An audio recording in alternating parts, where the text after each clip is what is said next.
Bonjour belles âmes, j'espère que vous allez bien. Aujourd'hui, une autre transmission du collectif Mela, qui est mon groupe d'âmes galactiques auquel je suis connectée via le cœur et dont je reçois les messages via donc cette connexion au cœur. C'est un peu de télépathie, c'est un peu comme des bulles d'information que je reçois et que si vous voulez, qui inspire des messages à travers mes propres mots et expériences. Ce n'est absolument pas de la clairaudience et encore moins de la canalisation. Le message d'aujourd'hui, lorsque j'ai demandé au collectif Mela s'ils avaient un message à transmettre, j'ai eu qu'une phrase qui est venue et qui était Qui es-tu? Je me suis dit bon, d'accord, qui es-tu? Mais encore, j'avais besoin d'un petit indice de plus pour savoir où on s'en allait avec cette question ou avec ce thème. Et donc, je regardais par la fenêtre qui est là, juste devant moi, en face, où il y a un bel arbre. On est en automne au Québec et les belles feuilles jaunes, rouges et oranges sont presque toutes tombées. Et maintenant, il reste simplement quelques feuilles sur cet arbre devant moi.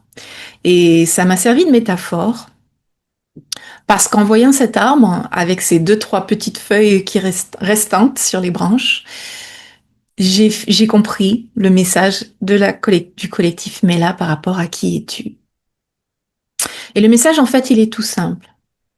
Depuis qu'on est né, le système, nos parents, les amis, les collègues, notre société nous a programmés à penser que l'on était quelque chose. Une chose en général. On nous attribue une étiquette très très simple, très très minimaliste et surtout très très réductrice. Vous êtes ça. Mais encore, ce que le collectif Mela nous invite à faire aujourd'hui, et c'est toujours le même message qui revient. Je suis désolée de me répéter comme un vieux disque rayé, mais c'est d'aller en nous. Faire cette connexion avec nous-mêmes, rentrer en nous, pour pouvoir faire ce travail interne de transmutation de nos traumas, de nos fausses croyances, de ce qui ne nous convient plus, pour savoir en fait qui on est. Parce qu'en fait, on n'est ni notre corps, ni notre mental, et encore moins notre ego, le petit narcissique qui nous emmerde. Excusez-moi pour l'expression, parce que notre ego, c'est un peu le petit narcissique qui nous emmerde. Encore une fois, comme je l'ai dit dans la transmission de cette semaine, d'avant celle-ci, ce n'est pas une question de démoniser l'ego, mais c'est une question d'être celui qui mène, d'avoir les rênes sur l'ego, parce que sinon c'est lui qui part en, je vais rester poli, et voilà, qui peut nous faire agir de façon narcissique ou vouloir désespérément de l'attention. Donc, on n'est pas ni notre corps, ni notre mental, ni notre petit ego. On est une âme qui a choisi de faire l'expérience d'harmoniser toutes ces parts de nous, le physique, le mental, l'ego et tout et tout. Mais notre âme, en fait, c'est pas ce petit truc réduit que notre société ou notre système nous a fait croire qu'on était. Notre âme, elle est gigantesque. C'est un être enfin c'est un être. C'est une fractale de source qui est multidimensionnelle. Et donc, on est des êtres complexes et multiples. On est beaucoup de choses. On a une ombre aussi. Ça fait partie de qui on est. On n'est pas juste amour et lumière et comment dire, arc-en-ciel et licorne, comme veut nous faire croire le New Age. On a une ombre aussi, qui peut faire de nous des fois un méchant narcissique, ou une personne violente, ou une personne agressive, ou une personne médisante, ou on peut être plein de choses. Et encore une fois, c'est pas de démoniser l'ombre, c'est de l'intégrer, de se rappeler qu'on est tout ça. On peut être tout, rien de ce qui n'est humain ne m'est étranger.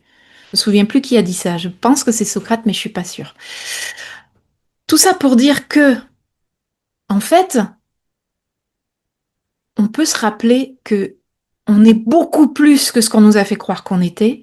Mais pour le savoir et pour se rappeler qui on est, c'est pas en étant dans le bruit, dans le chaos, dans les médias sociaux à longueur de journée qu'on va s'en rappeler. L'important, c'est de se réaligner, de se retrouver, de se calmer, de se centrer, un peu de silence peut-être, un peu de calme, un peu de méditation, surtout faire beaucoup de travail de transmutation de nos traumas, de nos fausses croyances. On les prend, on les regarde, on les analyse, on les ressent, on le voit, on se dit, ouch, c'est pas drôle, je le guéris, je le pleure, je vis l'émotion, je le transmute, je passe à d'autres choses. Et on enlève comme ça des couches les unes après les autres, comme les feuilles d'automne qui tombent de l'arbre une à une pour laisser à la fin cet arbre nu, un peu comme une sorte de squelette d'arbre que nous sommes, cette essence pure, cette âme, avec ses ombres et ses lumières, qu'on est complexe, multidimensionnel.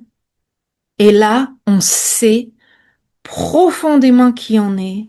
On n'a aucun doute. C'est un savoir total, profond. Et là, on n'a plus besoin ni de drame, ni d'attention, ni de validation, ni de tout ce qui nous fait courir à longueur de journée. On est simplement, et ça suffit. Et c'est merveilleux parce qu'on est dans une autre fréquence, parce qu'on entend, on sait, on ressent qui on est. Et c'est tellement génial qu'on n'a plus besoin du drame et on reste en haute fréquence. J'espère que ça vous a inspiré. Une belle journée à vous.